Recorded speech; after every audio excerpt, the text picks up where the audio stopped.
Alright, welcome back to the channel. So I know it's been quite a while since I have posted a video. I had some stuff going on in my personal life that I'll get into in a later video once I get back into the swing of actually making some videos. What I wanted to cover today, though, is this. Yeah, they went ahead and announced that we are getting update 1.6 next week, June 22nd. So yeah, yeah, that's next Tuesday. So awesome. We should expect to see the announcement for the new DLC coming tomorrow, possibly Wednesday, probably tomorrow. They like to release DLC announcements on Tuesdays, which is why we're getting this on Monday. Awesome, really fast though. So it'll be kind of cool to see what that is going to be. But 1.6 is going to be a great free update, and let's get into it here. So first up, we're getting some bear updates. The bears, at least most of them, are going to be able to swim. They're going to be able to deep dive. So polar bear, we can finally make those awesome underwater viewing polar bear exhibits and have them actually dive. It's also going to come to the grizzly bear, the Formosan black bear, and the sun bear. Now, Nicholas Linerider already pointed out, for some very odd reason, they have left out the Himalayan brown bear. I don't know why. Um, if the grizzly bear can deep dive, then the Himalayan brown bear can deep dive, because they're the same species. They're Sarctis. It's just the grizzly bear is the inland North American subspecies, and the Himalayan brown bear is the obviously Himalayan subspecies. Same animal. Should have the same behavior. Just okay. That's going to be annoying, and we're gonna go kind of probably rant at the on the forums a little bit about that, but that's minor.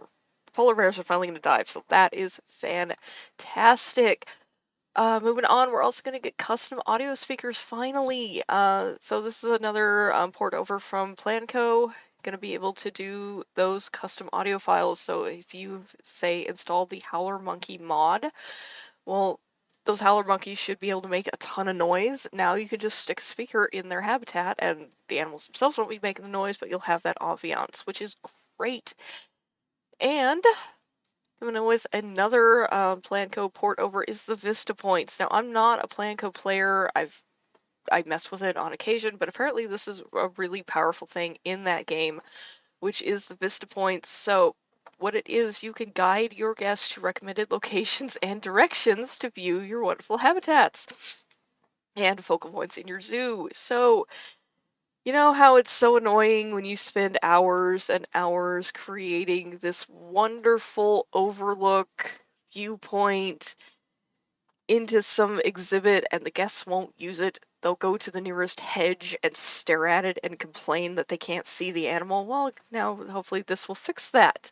So yay, we can also use this to make guests look at stuff like implied exhibits. Like say there's no animal in there, but you've built it, but you want guests to still stop. You know, you sometimes bury a TV in there or something, make them look, but that will function with that as well. So we're also getting a new time scenario. This will be a Central America map, which will be interesting.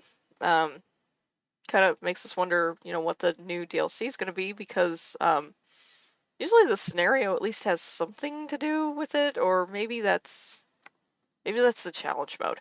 I'm probably wrong on that, but we're getting a Central America map, so that's our new time scenario. So that'll be great. It has something a little different planned for you. You'll be taking charge of an animal sanctuary where will receive new animals on a regular schedule in need of care and attention. Some have even arrived for you, giving you a focus right away. The scenario is all about the animals you save and their welfare, as you'll see reflected in the requirements to complete it. For those who do, there's a chimpanzee statue waiting for you to claim as your prize. Awesome!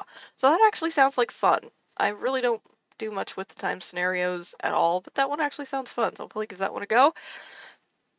Now we are getting something completely different. The habitat cameras and camera effects. So this is gonna be cool. This is gonna be really cool. A new feature that we're adding will help you feel a bit closer to your animals and enclosures thanks to a new camera asset. So this will be under facilities, media and education, and visual media. These cameras can be placed and used however you like, although one of the best places for them is within a habitat. Once there, you will be able to view the habitat using the camera itself, just like a webcam in a real zoo. Much like Much like in real life as well, plankons love to see their favorites from home as well as at the zoo, so we'll be able to gain a small marketing bonus for up to 6 habitat cameras in your zoo. Interesting.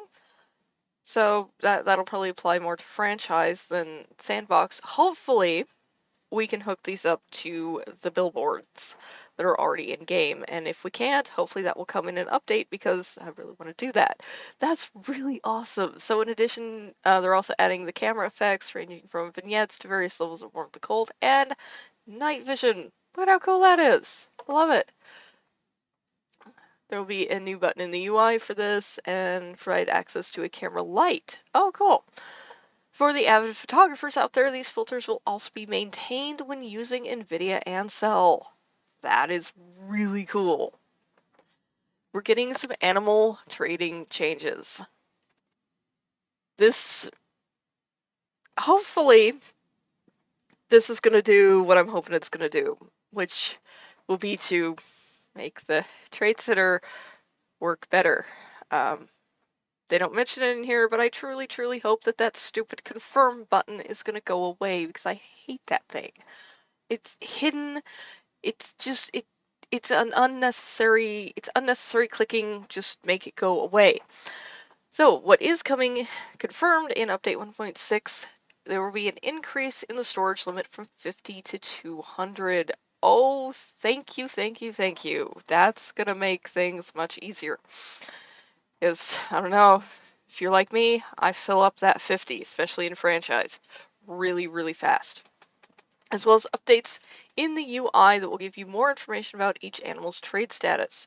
We're also including search options. Yay! Search options! We need search options. We've been asking for search options for pretty much since the beginning. You will be able to search through your animal storage and use filters for which parameters you want to see. Are you looking for a specific genetic makeup that you know you got somewhere? You can search for it. Awesome. Search parameters will be saved per zoo, but can also be easily reset. Search will be available in the animal management, animal marketplace, animal storage, exhibit market, and exhibit storage. Cool. And we are getting more staff management changes. So the staff management that was supposed to come with 1.5 kind of got rolled back really, really fast because it was really, really broken. So apparently it's getting re-released for update 1.6. Hopefully they fixed the fun little bugs that have uh yeah, whatever was wrong with it.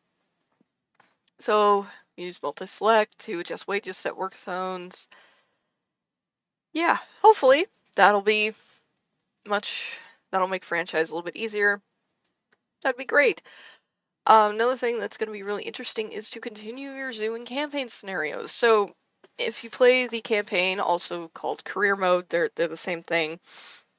When you hit gold status, you can continue playing in your career mode campaign zoo, but you can't really do anything in it. You're locked into um, whatever restrictions they've put on animal marketplace, on building, on terrain changes, anything like that.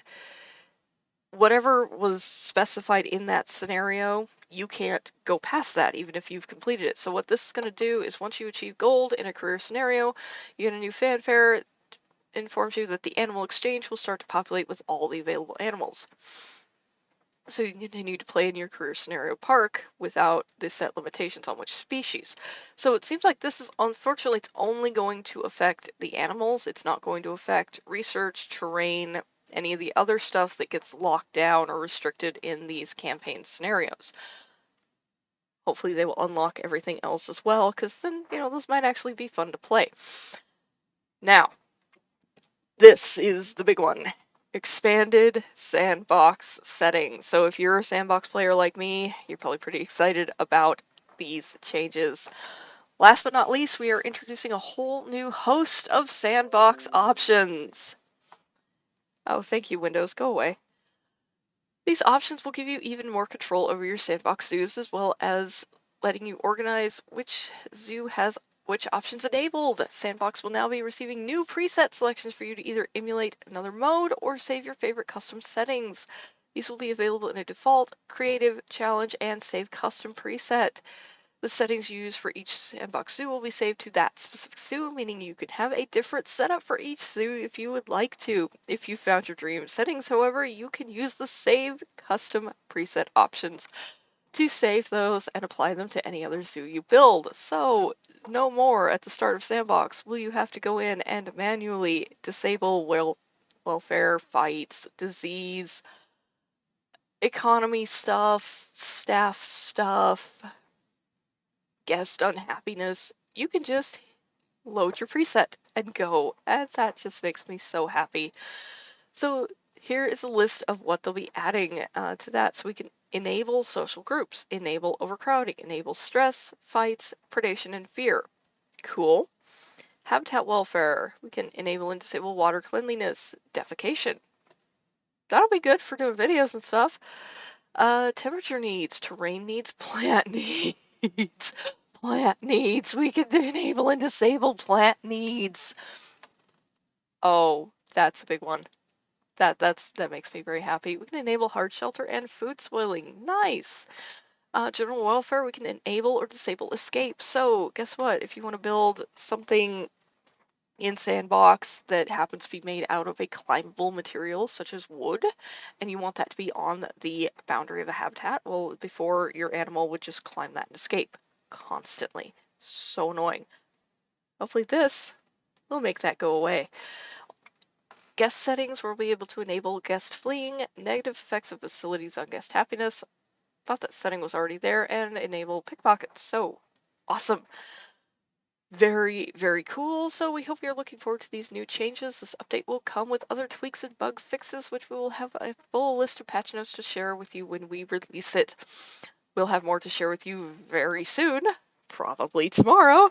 So keep your eyes peeled. So guys, let me know in the comments what you think. What do you think the new DLC is going to be? We're going to get that announcement probably tomorrow.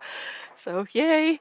And yeah, following that, we should get the reveals for the 4 or 5 animals that we're getting. Apparently, this one is not going to be an animal pack. It's going to be a standard pack with a building set. What do you think? What do you think it's going to be? What do you think of the additions in 1.6? This is going to be a good one. This is going to rival 1.5, which is basically the best update we've had. This is going to rival it, especially with these sandbox changes. So, thank you guys so much for joining me today, and I will see you in the next one.